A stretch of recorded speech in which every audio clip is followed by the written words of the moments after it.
ക്യാമ്പസുകളിൽ industrial park തുടങ്ങുന്നതിന് വേണ്ട നിയമങ്ങൾ സർക്കാർ ഉണ്ടാക്കിയിരിക്കുന്നു, പ്രസിദ്ധീകരിച്ചിരിക്കുന്നു, ഇപ്പോൾ പൊതുജനങ്ങൾക്ക് ലഭ്യമായിരിക്കുന്നു. ക്യാമ്പസുകളിൽ ഇൻഡസ്ട്രിയൽ പാർക്ക് എങ്ങനെ തുടങ്ങാം എന്നാണ് നാം ഇന്ന് ചർച്ച ചെയ്യുന്നത്. അതിന്റെ കൂടെ ഞാൻ എൻ്റെ അമേരിക്കയിൽ ഞാൻ നടത്തിയ ഒരു വിസിറ്റ് ഉണ്ട്, ഒരു ടൂറിസ്റ്റ് സഞ്ചാരമുണ്ട്. അപ്പൊ അതിന്റെ വിഷ്വൽസ് കൂടി ഞാൻ ഇതിന്റെ സൈഡായിട്ട് നിങ്ങളെ കാണിക്കുന്നുണ്ട്. അത് എന്റെ ഈ മുഖം കണ്ട് ബോറടിക്കാതിരിക്കാൻ സഹായിക്കും എന്ന് മാത്രമേ പറയുന്നുള്ളൂ. ക്യാമ്പസുകളിൽ ഇൻഡസ്ട്രിയൽ പാർക്ക് തുടങ്ങുന്നതിനുള്ള നിയമം കൊണ്ടുവന്നിരിക്കുകയാണ്. ഏതെങ്കിലും ഒരു വിദ്യാഭ്യാസ സ്ഥാപനത്തിൽ 5 ഏക്കറിൽ കുറയാത്ത സ്ഥലം ഉപയോഗശൂന്യമായിട്ട് കിടക്കുന്നുണ്ട് എങ്കിൽ അവിടെ ഒരു ഇൻഡസ്ട്രിയൽ പാർക്ക് ഉണ്ടാക്കാം. ആ ഇൻഡസ്ട്രിയൽ പാർക്കിന് വിളിക്കുന്ന പേരാണ് ക്യാമ്പസ് ഇൻഡസ്ട്രിയൽ പാർക്ക്. അപ്പോ കേരളത്തിലെ ഒത്തിരി വിദ്യാലയങ്ങളിൽ, ഒത്തിരി കോളേജുകളിൽ ഒക്കെ തന്നെ ഇത്തരം ഉപയോഗപ്പെടുത്താതെ കിടക്കുന്ന ധാരാളം സ്ഥലമുണ്ട് എന്നുള്ള കാര്യം നമുക്കൊക്കെ അറിയാം. ആ സ്ഥലം ഫലപ്രദമായി സംരംഭ വികസനത്തിന് ഉപയോഗപ്പെടുത്തുക എന്നുള്ളതാണ് ഇതിന്റെ ലക്ഷ്യം. അപ്പോ 5 ഏക്കർ സ്ഥലം അങ്ങനെ ഒഴിവായിട്ട് കിടക്കുന്നുണ്ട് എങ്കിൽ അത് ഇൻഡസ്ട്രിയൽ പാർക്ക് ഉണ്ടാക്കാം. ഇനി 2 ഏക്കറേ ഉള്ളൂ എന്ന് വിചാരിക്കുക. 2 ഏക്കറേ ഉള്ളൂ എങ്കിൽ അവിടെയും നമുക്ക് ഇൻഡസ്ട്രിയൽ പാർക്ക് ഉണ്ടാക്കാം. അതിന് സ്റ്റാൻഡേർഡ് ഡിസൈൻ ഫാക്ടറി എന്നാണ് പറയുന്നത്. അതായത് ബിൽഡിംഗ് പണിത് സംരംഭകർക്ക് ലഭ്യമാക്കണം. ഇത് ഇങ്ങനെ ഏതൊരു ക്യാമ്പസിനും, സ്വകാര്യ അല്ലെങ്കിൽ മാനേജ്മെന്റ് നടത്തുന്ന ഏതൊരു ക്യാമ്പസിലും ഇത്രയും സ്ഥലമുണ്ട് എങ്കിൽ അതിന് ഇൻഡസ്ട്രിയൽ പാർക്കിന്റെ അനുമതി കിട്ടാനുള്ള സാഹചര്യം ഇപ്പോഴുണ്ട്. ശ്രദ്ധിക്കേണ്ട 3 കാര്യങ്ങൾ: ഒന്ന്, പരിസ്ഥിതി ലോല പ്രദേശത്ത് തുടങ്ങരുത്. തണ്ണീർത്തട പരിപാലന നിയമം ബാധകമായ സ്ഥലത്ത് തുടങ്ങരുത്. അതുപോലെ തീരദേശ പരിപാലന നിയമം ബാധകമായ സ്ഥലത്തും തുടങ്ങരുത്. ഇനി ഇങ്ങനെ എസ്റ്റേറ്റ് തുടങ്ങുന്നതിന് എന്താണ് ചെയ്യേണ്ടത്? ഇൻഡസ്ട്രിയൽ എസ്റ്റേറ്റ് ക്യാമ്പസുകളിൽ തുടങ്ങുന്നതിന് ആ ക്യാമ്പസിന്റെ മാനേജ്മെന്റ് ഒരു തീരുമാനമെടുക്കണം. ആ തീരുമാനം വിദ്യാഭ്യാസ ഡയറക്ടർക്ക്, ഇതിന്റെ കോളേജിയറ്റ് എഡ്യൂക്കേഷൻ ഡയറക്ടർക്ക് അയച്ചു കൊടുക്കണം. അദ്ദേഹം അതിനൊരു NOC നൽകും. ആ NOC സഹിതം വ്യവസായ വകുപ്പിന്റെ സൈറ്റിൽ അപേക്ഷ സമർപ്പിക്കുകയാണ് ചെയ്യേണ്ടത്. അപ്പോൾ അതിന്റെ കെട്ടിടത്തിന്റെയും അല്ലെങ്കിൽ സ്ഥലത്തിന്റെയും പ്ലാൻ എടുക്കണം, ആധാരം, മുന്നാധാരം പോലുള്ള സാധനങ്ങൾ എടുക്കണം, അതിൽ എൻകുംബ്രൻസ് എടുക്കണം. ഇത്തരം ഡോക്യുമെന്റ്സ് സഹിതം ഈ സൈറ്റിൽ ആപ്ലിക്കേഷൻ അപ്ലോഡ് ചെയ്യുക എന്നുള്ളതാണ് ക്യാമ്പസുകൾ ചെയ്യേണ്ടത്. ഇതുമായി ബന്ധപ്പെട്ട് എന്തെങ്കിലും സംശയമോ ക്ലാരിഫിക്കേഷനോ വേണമെങ്കിൽ വ്യവസായ വകുപ്പിന്റെ ഓഫീസർമാർ നിശ്ചയമായും നൽകുന്നതാണ്. ഇങ്ങനെ ഉപയോഗശൂന്യമായി കിടക്കുന്ന സ്ഥലം ഉപയോഗിക്കുന്നത് വഴി വ്യവസായത്തിന്റെ മുന്നേറ്റത്തിന് ഗുണം ചെയ്യുമെന്ന് മാത്രമല്ല, കുട്ടികൾക്ക് ക്യാമ്പസിൽ ഇൻഡസ്ട്രികൾ കണ്ടു വളരാനുള്ള ഒരു സൗകര്യം ഒരുങ്ങുകയും ചെയ്യും എന്നുള്ളതാണ്. പക്ഷെ ഇതിൽ ഇൻഡസ്ട്രിയൽ പാർക്ക് തുടങ്ങുമ്പോൾ ഇങ്ങനെ ഒരു അപേക്ഷ സമർപ്പിക്കണം.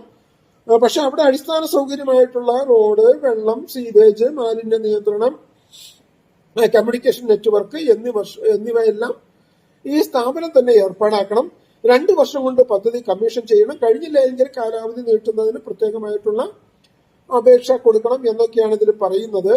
വാർഷിക മെയിന്റനൻസും അതാത് വിദ്യാലയങ്ങൾ തന്നെ നടത്തണം. റെഡ് കാറ്റഗറി സംരംഭങ്ങൾക്ക് ഇവിടെ തുടങ്ങാൻ പറ്റില്ല. കാരണം നമുക്കറിയാം, കൂടുതൽ പൊല്യൂഷൻ ഉണ്ടാക്കുന്ന സ്ഥാപനങ്ങളാണ് റെഡ് കാറ്റഗറി സംരംഭങ്ങൾ. അത് കോളേജുകളിൽ ആരംഭിക്കാൻ കഴിയില്ല. ഭൂഗർഭജലം അധികമായി ഉപയോഗിക്കാൻ കഴിയില്ല. മഴവെള്ളം സംഭരിക്കുന്നതിനുള്ള സംവിധാനം ഉണ്ടാക്കണം. ഡെവലപ്പർ പെർമിറ്റ് കിട്ടിയ ഭൂമി താല്പര്യമുള്ള വ്യവസായികൾക്ക്, സംരംഭം തുടങ്ങുന്നതിന് ആഗ്രഹിക്കുന്ന സ്വകാര്യ വ്യക്തികൾക്ക് നമുക്ക് നമ്മുടെ കോൺട്രാക്ട് അടിസ്ഥാനത്തിൽ, അതായത് ചർച്ച ചെയ്തുകൊണ്ട് എത്ര പേർക്ക് കൊടുക്കണം, ലീസിന് കൊടുക്കണമോ ഔട്ട്റൈറ്റ് കൊടുക്കണമോ എന്നൊക്കെ തീരുമാനിച്ച് താല്പര്യമുള്ള വ്യവസായികൾക്ക് അലോട്ട്മെന്റ് നടത്തി കൊടുക്കാൻ പറ്റും. സർവീസിംഗ് സെന്ററുകൾ, അതുപോലെ ലോജിസ്റ്റിക്, ഇതിനൊക്കെ വേണ്ടിയിട്ട് 30% വരെ സ്ഥലം മാറ്റിവെക്കാമെന്ന് പറയുന്നുണ്ട്. പാർക്കുകളിൽ ഗ്രീൻ സൗഹൃദമായിരിക്കണം എന്നുള്ളതാണ് മറ്റൊരു പ്രത്യേകത. പിന്നെ അവിടെ മരങ്ങളൊക്കെ വെച്ചുപിടിപ്പിച്ച് നല്ല വൃത്തിയാക്കി നല്ല രീതിയിൽ മെയിൻറ്റെയിൻ ചെയ്യണം എന്നും ഈ ഉത്തരവിൽ പറയുന്നുണ്ട്. ഇൻഡസ്ട്രിയൽ പാർക്ക് വ്യവസായങ്ങൾ ആരംഭിക്കുന്നതിന് പ്രഖ്യാപിത ഇൻഡസ്ട്രിയൽ എസ്റ്റേറ്റുകളിൽ ലഭിക്കുന്ന എല്ലാ സൗകര്യങ്ങളും ഇപ്പൊ ലോക്കൽ ബോഡിയുടെ അനുമതി ഇല്ലാതെ തന്നെ അവിടെ നമുക്ക് വ്യവസായം തുടങ്ങാം. അതുപോലെ തന്നെ കെട്ടിട നിർമ്മാണ ചട്ടങ്ങളൊന്നും അവിടെ ആപ്ലിക്കബിൾ അല്ല. അപ്പൊ അതുപോലെ നിരവധിയായിട്ടുള്ള സൗകര്യങ്ങൾ ഈ വ്യവസായം തുടങ്ങുന്നവർക്ക് ഈ വ്യവസായ പാർക്കിൽ ലഭിക്കും. ഒരു ഗവൺമെന്റ് വ്യവസായ പാർക്കിൽ ലഭിക്കുന്ന എല്ലാ സൗകര്യങ്ങളും തന്നെ സ്വകാര്യ വ്യവസായ പാർക്കിലും ലഭിക്കും. അതുപോലെ ഈ ക്യാമ്പസ് ഇൻഡസ്ട്രിയൽ പാർക്കിലും ലഭിക്കും.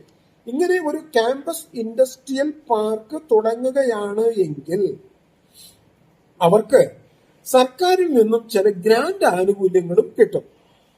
ഇപ്പൊ ഒരു ക്യാമ്പസ് ഇൻഡസ്ട്രിയൽ പാർക്ക് തുടങ്ങുന്നതിന് 1 ഏക്കറിന് 20 ലക്ഷം രൂപ ക്രമത്തിൽ 1.5 കോടി രൂപ വരെ സർക്കാർ ഗ്രാന്റ് ആയിട്ട് ഈ കോളേജുകൾക്ക് നൽകും. വൈദ്യുതി, വെള്ളം, റോഡ്, സീവേജ്, അതുപോലെ പൊതു സേവന കേന്ദ്രങ്ങൾ, ലാബുകൾ തുടങ്ങിയ സൗകര്യങ്ങൾ ഏർപ്പെടുത്തുന്നതിന് വേണ്ടിയിട്ടാണ് ഈ പൈസ തരുന്നത്. അത് റീഇംബേഴ്സ്മെന്റ് മോഡലിലാണ് തരുന്നത്. ഇനി ബഹുനില കെട്ടിടങ്ങൾ, അതായത് 2 ഏക്കറേ ഉള്ളൂ, അതിൽ കൂടുതലില്ല എങ്കിൽ, അല്ലെങ്കിൽ 5 ഏക്കർ ഇല്ല, അതിൽ താഴെയാണ് സ്ഥലമെങ്കിൽ ബഹുനില വ്യവസായ സമുച്ചയങ്ങൾ തുടങ്ങാം. അവിടെ കെട്ടിടമാണ് നിർമ്മിച്ച് വ്യവസായികൾക്ക് അലോട്ട് ചെയ്ത് കൊടുക്കേണ്ടത്. അതിന് സർക്കാർ 1.5 കോടി രൂപ വരെ ഗ്രാന്റ് ആയിട്ട് അതിനും നൽകും. ഇത് റീഇംബേഴ്സ്മെന്റ് രീതിക്കാണ് നൽകുന്നത്. ക്യാമ്പസ് ഇൻഡസ്ട്രിയൽ പാർക്കുകളിൽ ഇൻഡസ്ട്രിയൽ യൂണിറ്റുകൾ ആരംഭിക്കുന്നതിന് പ്രത്യേക സഹായ പദ്ധതികൾ കൊണ്ടുവരും എന്ന് പറയുന്നുണ്ട്. അപ്പോൾ വിദ്യാർത്ഥികൾക്ക് വ്യവസായങ്ങൾ കണ്ടുവളരാനുള്ള ഒരു അവസരം ക്യാമ്പസ് ഇൻഡസ്ട്രിയൽ പാർക്കുകൾ ഉണ്ടാക്കുകയാണ്. അപ്പൊ അത് വ്യവസായികമായി സംരംഭകത്വം എന്ന് പറയുന്നത് ഇപ്പോൾ വ്യവസായത്തിന്റെ ഒരു വിദ്യാഭ്യാസത്തിന്റെ ഒരു ഭാഗമാണ്. പുതിയ UGC നോംസിലൊക്കെ ഈ എന്റർപ്രണർഷിപ്പ് ഒരു ഇന്നോവേറ്റബിൾ പാർട്ടായിട്ട് കൊണ്ടുവരണം എന്ന് നിർദ്ദേശിക്കുന്നുണ്ട്. ആ രീതിയിൽ സിലബസും മറ്റും റീഷെഡ്യൂൾ ചെയ്തു വരുന്ന ഒരു സമയം കൂടിയാണിത്. അപ്പോ ഇങ്ങനെ വ്യവസായത്തിന് ഉപയോഗപ്പെടുത്താൻ കഴിയുന്ന ശൂന്യമായി കിടക്കുന്ന ഭൂമികളെല്ലാം എടുത്ത് വ്യവസായത്തിന് ഉപയോഗപ്പെടുത്തുക എന്നുള്ളതാണ് ഇതിന്റെ ഒരു ലക്ഷ്യം എന്ന് പറയുന്നത്. അപ്പോൾ വിദ്യാർത്ഥികൾക്കൊക്കെ ഈ പ്രോജക്റ്റ് ഏറ്റെടുക്കാം. തങ്ങളുടെ വിദ്യാലയങ്ങളിൽ ഇത്തരം വേക്കന്റ് ആയി ലാൻഡ് കിടക്കുന്നുണ്ട് എങ്കിൽ അതിനെ ഇൻഡസ്ട്രിയൽ എസ്റ്റേറ്റുകളായിട്ട് രൂപപ്പെടുത്തണം. ഇൻഡസ്ട്രിയൽ എസ്റ്റേറ്റുകളായിട്ട് രൂപപ്പെടുത്തി കേരളത്തിന്റെ വ്യവസായ വികസനത്തിൽ ഒരു ചലനമുണ്ടാക്കാൻ, കേരളത്തിന്റെ വ്യവസായ വികസനത്തിൽ ഒരു ഗുണകരമായ നീക്കം നടത്താൻ ഈ ഇൻഡസ്ട്രിയൽ പാർക്കുകൾക്ക് കഴിയും എന്നുള്ളതാണ് ഗവൺമെന്റിന്റെ കാഴ്ചപ്പാട്.